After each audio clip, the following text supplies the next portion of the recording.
How you doing? This is DubFx and you'll be watching Montreality. Boom!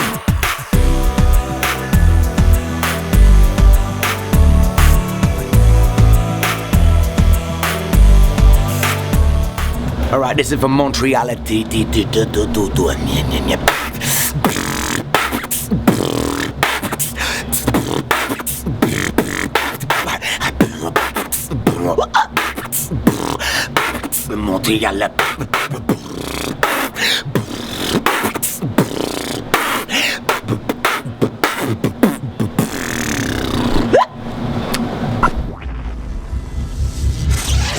You know what, back in high school I was a very different person to who I am nowadays. Back then I was still, you know, like a bit of a smart ass, and I've never been quick-minded, you know what I mean? So like, I come up with funny shit when I'm trying not to be funny.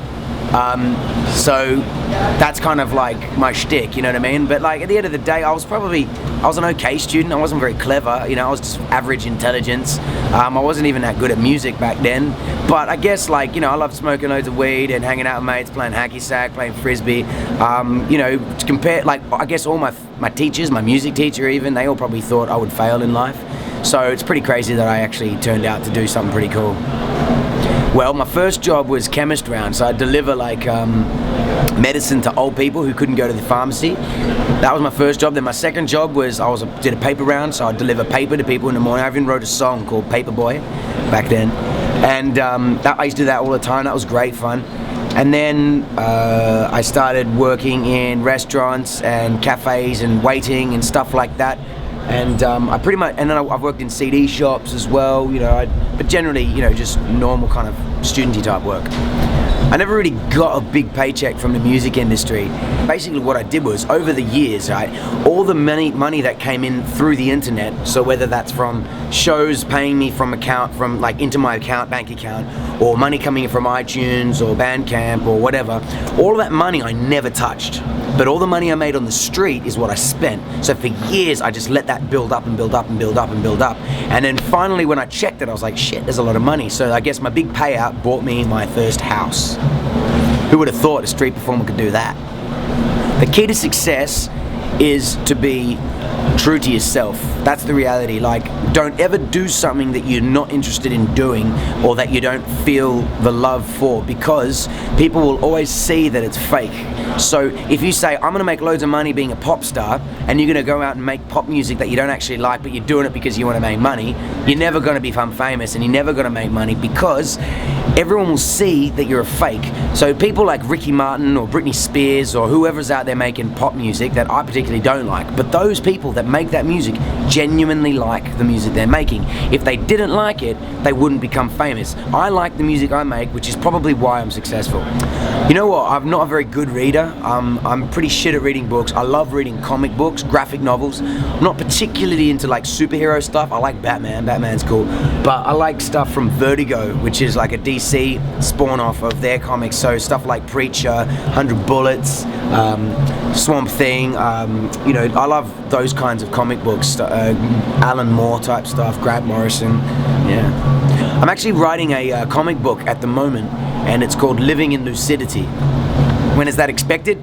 Next lifetime, probably, but I'm working on it at the moment, and yeah, I mean, look, I don't have time to do it, so I'm working on my music career. When I have kids and I can't go on tours and stuff, that's when I'm gonna start writing that. So maybe in 2-3 years I'll have a comic book out. I'm gonna try anyway.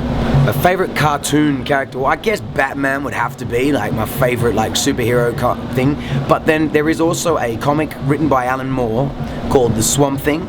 And he's probably actually my other favorite character, if not my real favorite. And the thing is, like, Swamp Thing was originally a horror story, right? A horror comic story about a guy who's a Swamp Thing, and he comes and he steals the girl, and some guy has to try and kill him. But in Alan Moore's version of the Swamp Thing, he is a conscious being created from the earth, from Gaia. And so he represents Earth at its purest core. So this guy in Swamp Thing, he goes around basically fixing problems with the earth, and like kind of putting, and it's really all about the conscious energy of the earth itself. It's an amazing comic book. There's also a Grant Morrison comic book called Animal Man, which is a similar thing. Took an old comic book character, which was like a superhero boring thing, and turned it into a consciously minded guy who's all about saving animals rather than using animal powers to save humans. It's cool. what was I in a previous lifetime? I was probably a sack of shit somewhere, but you know, I think people have this thing where they say, oh, I was Cleopatra, I was Napoleon, I was whatever. But you know, I think, if anything, I don't believe that in particular that reincarnation exists in the way that most people view it. Like people say, I was another human, I was this and I was that. I don't think that at all. I think I'm reincarnated by the conscious energy that's built up until now. So I am just an accumulation of vibrations and energy that's picked up, that's obviously picked up on what was here before me. So I'm not necessarily reincarnated from something, I'm reincarnated from everything. And I think that's how we all are, you know. And I guess the more attuned you are to your consciousness and the more you kind of think about stuff and try and get out there and think about what's really going on in the world, and not necessarily about the news, but I'm talking about consciousness, the more you can pick up on the general kind of collective consciousness of the universe, you know, and extending beyond Earth as well. If you are that attuned, I'm not that attuned. I try my hardest to pick up on what's happening around me. So that's what I think, you know, I was in a previous lifetime. I was just conscious energy, I guess. Whatever the flower fairy would make for me would be fine, because she is my favorite chef in the whole world. Tetris is my favorite video game. But yeah, no Tetris. Well, I've got to record a new album. That's long overdue. I was meant to have that already by now, so I'm going to record a new album with the Snarophobe guys. So I'm really happy to be collaborating with Snarophobe. They're part of Convoy as well, part of the Convoy Collective, and they're going to be performing here tonight, playing some spin and some tunes. They've got a new album out, which I'm on, so check that out, Snarophobe's new album. So I'm going to record that, and I've got to go home and rest because I've done 40 shows in like 60 days, so I'm ridiculously tired. But yeah, that's kind of, yeah, just go. Bob Marley. If I could work with Bob Marley, he would be the one. But you know what? I would happily work with any of his children as well. They're all wicked. You know, there are so many amazing artists out there. You know, it depends on what genre. I really also like producers, in fact, like producers like Caliber, High Contrast. There are so many, New Tone, there are so many wicked logistics, all wicked producers out there who do like liquid drum and bass, DJ Marky. You know, I really get off on production. That's really where, when I make my music on the street and I'm doing it, people say I'm a performer and I'm an artist and all that stuff. Really, at the end of the day, I feel like I'm more of a producer. I'm trying to make music that I would like to sound like. So, you know, using my beatboxing and the pedals and the effects, all I'm doing is I'm basically trying to recreate something that's in my head, which is inspired by music that I listen to, which is generally like liquid, funky, soulful drum and bass, deep, mellow, rugged dubstep, none of the rah shit.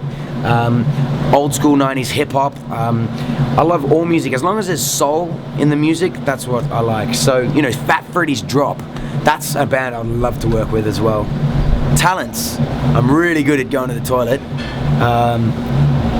I like cooking.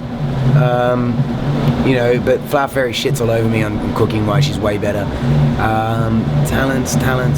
You know what? I think rather than music being my main talent, I reckon my real talent lies in tapping into the awareness, the conscious energy around me. I'm pretty shit at one-on-one. In fact, people think that because I kind of zone out. I'm not really that good at focusing in one place. So when I'm talking to like a crowd, or when I'm just feeling the energy from a crowd, that's where I feel like I'm actually more talented at. So in a way, I feel like a bit of a fraud. I don't think my music is as good as people think it is. It's just that I've tricked them into thinking that it's good because I'm delivering something that everyone feels like they should have in that moment. I'm just kind of, you know what I mean? I'm hijacking people's consciousnesses and saying they want a bass line, I'm gonna give them a bass line. So that's kind of where I feel my real talent lies. I've got a couple. I've got, that's my Flower Fairy tattoo on my wedding ring. That's basically my dedication to her in life, so that's my Flower Fairy tattoo. I've got that, which is all dot work. I've got this is my first tattoo I got when I was 19. My mum bought it for me. I'm Italian, so libertà in Italian is there. My passion for tattoos, you know, I love tattoos. I really want to get loads more. I just don't want to get a bunch of shit that I'm not happy with, so I'm just waiting till more ideas strike me, I'm saying. That's that. Yeah. I got that in Nepal, and then a lady in London did the rest of that. And I plan to do the whole sleeve and title together, and yeah. Okay. So I've got a business card of someone who wants me to go and eat in his restaurant. I've got a marker which I was using to sign some stuff. I've got the Urbana mission press release. I've got my wallet. I've got my phone with a Game Boy cover on it. I've got my name tag. And I've got a big wad of cash from selling CDs and DVDs. I made $800 today for selling CDs and DVDs. All off the people in the street.